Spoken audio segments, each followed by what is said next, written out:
ही आहे ECG machine. ECG म्हणजे काय तर ECG म्हणजे इलेक्ट्रोकार्डिओग्राम. ECG आपण कोणत्या कोणत्या पेशंटमध्ये करतो? जे पेशंट वल्नरेबल आहे. वल्नरेबल म्हणजे ज्यांचं एज अबोव 60 आहे अशा पेशंटमध्ये आपण ECG करतो. ज्या पेशंटला सडन चेस्ट पेन होत असेल किंवा ज्यांचा BP हाय झालेला असेल किंवा त्यांना हार्ट रिलेटेड कोणती पास्ट हिस्ट्री असेल तर अशा पेशंटमध्ये आपण ECG करतो.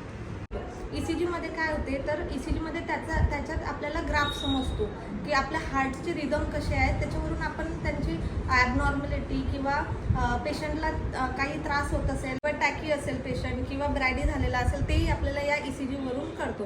तर ECG काढल्यानंतर आपण तो कन्सल्टंट डॉक्टरांना दाखवतो आणि मग डॉक्टर त्या पेशंटला त्यांचा ECG ग्राफमध्ये काही प्रॉब्लेम्स आहेत का किंवा ॲबनॉर्मॅलिटी आहे का हे पेशंटला समजून सांगतो. ECG लीड्स आणि ECG क्लॅम्प्स हे आपण कसे प्लेस करायचे पेशंटवर ते आपण नेक्स्ट व्हिडिओमध्ये बघणार आहोत.